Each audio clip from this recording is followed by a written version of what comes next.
Right, here we go. I'm just doing a video with a Kia Sportage, and we're just doing a head unit removal. This radio has a fault where it has no sound, so turn the volume up and down and you get nothing. I'm not sure if this is a common fault with these, but we're going to investigate it, see what the problem is. As you can see, I've already started removing some panels, because that panel's really tight and I couldn't hold the camera and video at the same time.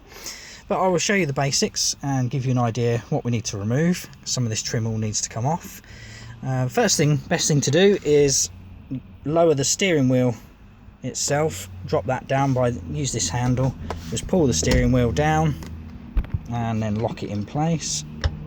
And that gives you enough room then to remove this panel when we need to remove that. So the first thing you'll find is you've got these little clips here underneath each side.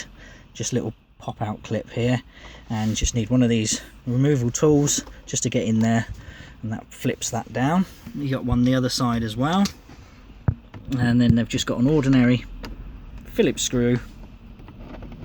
Take the Phillips screws out, there it is, just pop it in your little cup holder pocket there. Same the other side, that's got a Phillips screw in as well. And then we just use our trim removal tools. We've got a few of them here. They're ever so handy, so you don't damage any of the plastics or the trim or anything. And then you just carefully put them in there, and you will pry them out, and the rest of this dashboard is actually just held on with little clips. So you all need to do is put it in the gaps and pull on there, and you will find you can probably then use your hand. You see it just unclips and comes loose. Sometimes they need a really good sort of strong tug like that to get them to come off. They don't give way that easily. And then you've just got to get the heater vents squeezed past, and just be careful you don't catch anything or damage anything when you're pulling that out. This is where lowering the steering wheel comes in handy, so you can actually remove that.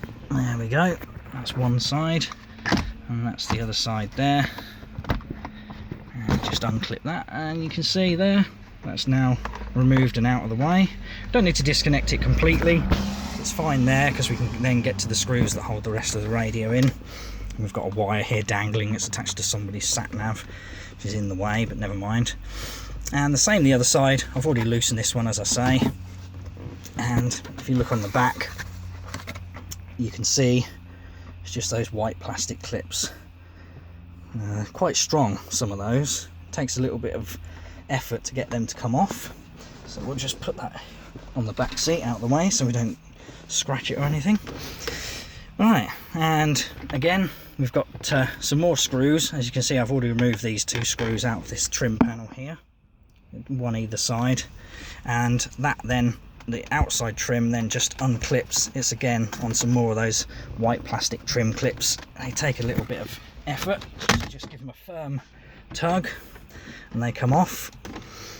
And underneath here you will find you've got the hazard light switch and the hazard light plug there. So it's just a simple little plug and clips. I've already unplugged that because again it was quite an effort to do holding a camera at the same time.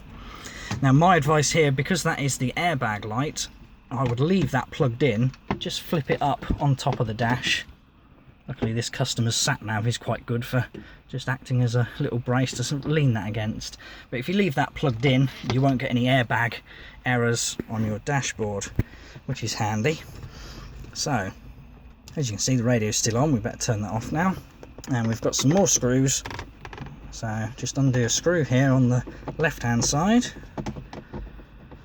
You can see a reflection of me there. Don't show my face, break the camera. Okay, and so that is one screw out there, and second screw on this side.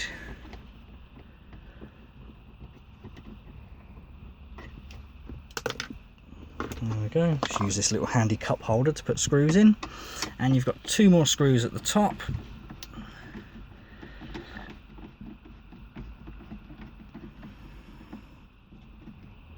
And there's one,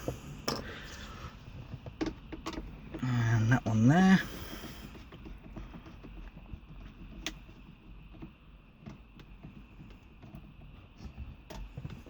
and that's it. Now the radio, you'll find, will just lift out off of its brackets, and then all you've got to do is unplug those plugs, which have little quick release tabs on. So just pretty self-explanatory once you've got this far how to do that.